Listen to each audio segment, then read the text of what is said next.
Donc peut-être je vais faire un tournant, un virage, un peu. Je vais aller dans un autre sens. Je vais y aller vers un sens un peu plus politique.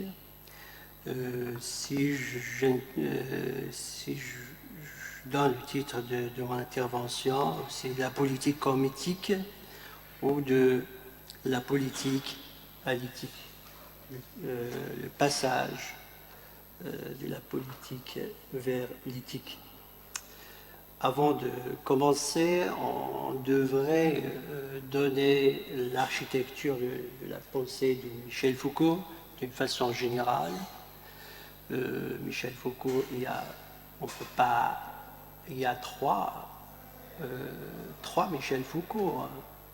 Si je parle sous contrôle d'un grand spécialiste de Michel Foucault, Frédéric Gros, on parle de trois Foucault. Le premier Foucault, je vais l'écarter un petit peu. Foucault un peu plus épistémie. Il a choisi peut-être dans cette période un objet très important, la folie. C'est un objet un peu extraordinaire. Pourquoi? Parce qu'il contient deux parties. Partie scientifique et partie institutionnelle. Les institutions. Là, je vais le mettre un peu à côté, le sujet épistémique diagnostiqué par Michel Foucault, je vais le mettre un peu à côté. Moi, je vais me concentrer sur le deuxième Foucault, politique. Les diagnosticiens, les mécanismes de pouvoir. Comment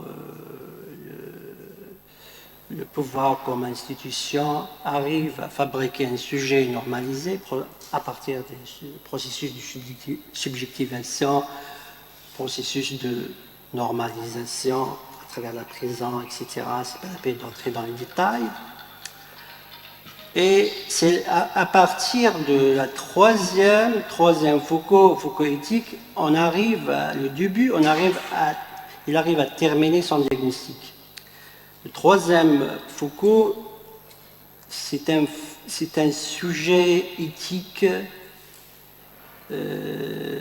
réalisé à partir des processus de subjectivation. Là, il voyage un peu avec la philosophie antique.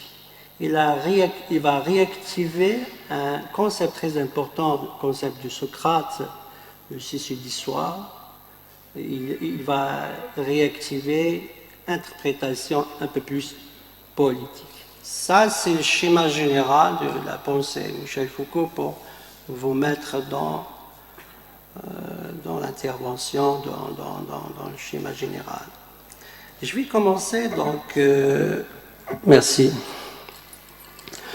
Dans mon intervention, nous voudrions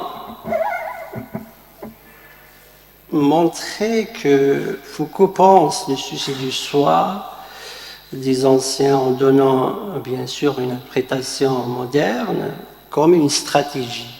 Il parle de stratégie comme un moyen pour le sujet moderne pour lutter contre les mécanismes de normalisation et contre l'intolérable, diagnostiqué dans le deuxième Foucault à travers les enquêtes réalisées des groupes JIP, Grande Information des prisonniers. Il a donné la parole aux prisonniers pour travailler un peu le rapport de pouvoir. On a diagnostiqué les processus de normalisation à travers le foyer choisi à la prison.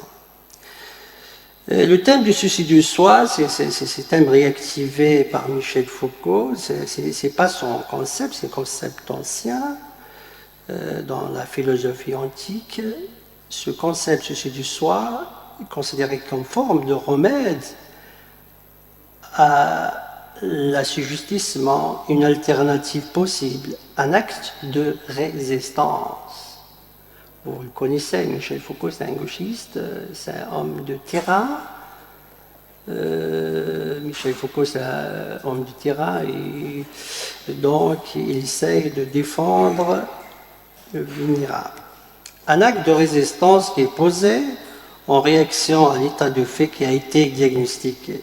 Ce thème, cette préoccupation découle en quelque sorte des analyses des rapports de force effectuées par Foucault. Deleuze, dans son livre Michel Foucault, écrivait d'ailleurs que l'idée fondamentale de Foucault, c'est celle d'une dimension de la subjectivation qui dérive de pouvoir et de savoir, mais qui n'en dépend pas.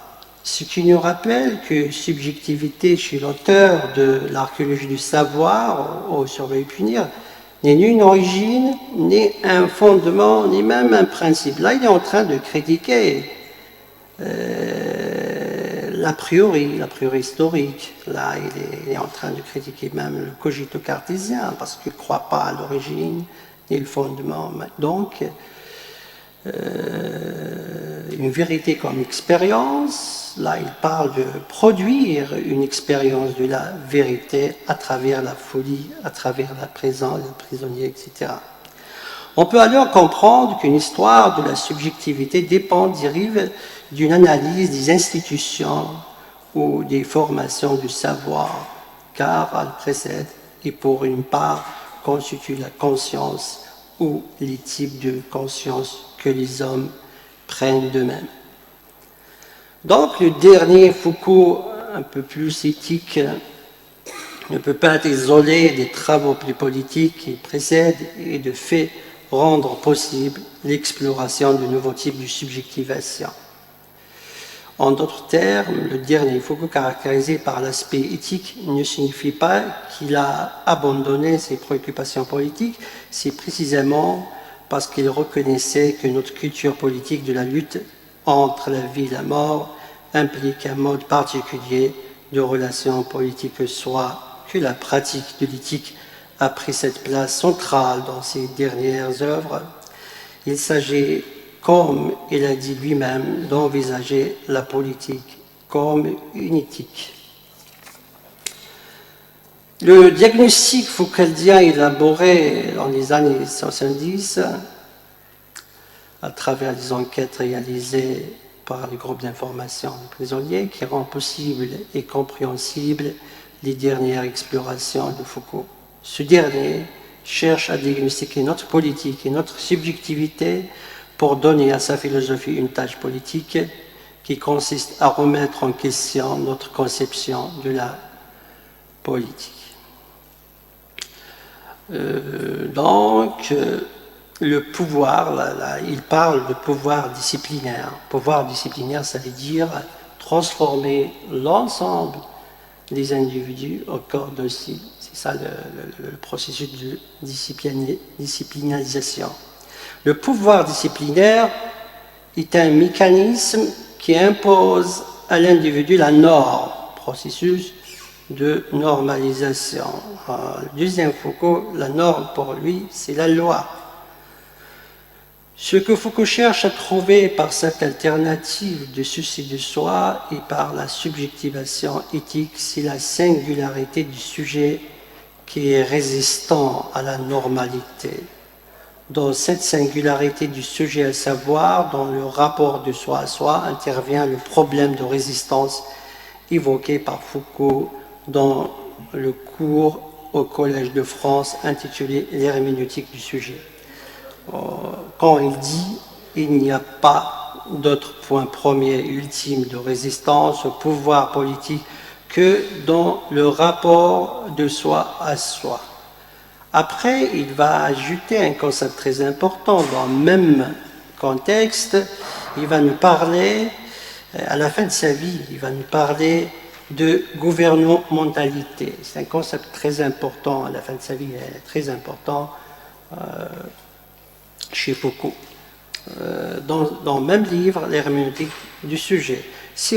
Quand il dit, si on prend la question du pouvoir politique en le remplaçant dans la question plus générale de la gouvernementalité, ça veut dire un sens un peu large, entendu comme un champ stratégique de relations de pouvoir au sens plus large et pas simplement un sens politique. Donc, si on entend par gouvernementalité un champ stratégique de relations de pouvoir, dans ce qu'elles ont de mobile, de transformable, d'irréversible, je crois que la réflexion sur cette notion de gouvernementalité ne peut pas ne pas passer théoriquement et pratiquement par l'élément d'un sujet qui serait défini par le rapport du soi à soi, alors que la théorie du pouvoir politique comme institution se réfère d'ordinaire à une conception juridique du sujet du droit. Il me semble que l'analyse de la gouvernementalité, c'est-à-dire l'analyse de pouvoir comme ensemble de relations réversibles, doit se référer à une éthique du sujet par le rapport de soi à soi, ce qui veut dire tout simplement que dans le type d'analyse, j'essaie de vous proposer depuis un certain temps, vous voyez que relation de pouvoir, gouvernementalité, gouvernement de soi et des autres rapports de soi à soi, tout ceci constitue une chaîne, une trame, et que c'est là autour de ces notions que l'on doit pouvoir, je pense, articuler la question de la politique et la question de l'éthique. Fin citation. Donc, une éthique du sujet en tant que rapport de soi à soi ouvrira une possibilité de la résistance à la gouvernementalité, la singularité de soi du sujet qui échappe à la disciplinalisation et qui peut y résister, forme le point de résistance à la gouvernementalité. Ce rapport à soi sera donné à penser comme forme de résistance possible au système de pouvoir. Et c'est par cette subjectivation que le point de résistance au pouvoir disciplinaire s'établit. C'est-à-dire, le retour à soi est aussi une trajectoire grâce à laquelle, échappant à toutes les dépendances et à tous les asservissements, on finit par se rejoindre soi-même comme un arbre à l'abri de tempête ou comme une citadelle que ses remparts protègent. Ce retour à soi comme résistance au pouvoir, nous pouvons l'appeler la désajustement, la subjectivation est donc un autre nom de désajustement. Mais ce rapport de soi à soi ne s'établit pas dans une pratique solitaire. Au contraire, l'intervention de l'autre qui conduit celle-là est indispensable. Je crois j'arrive à consommer les 15 minutes, donc je rends la parole à notre ami, Monsieur le Président. Merci.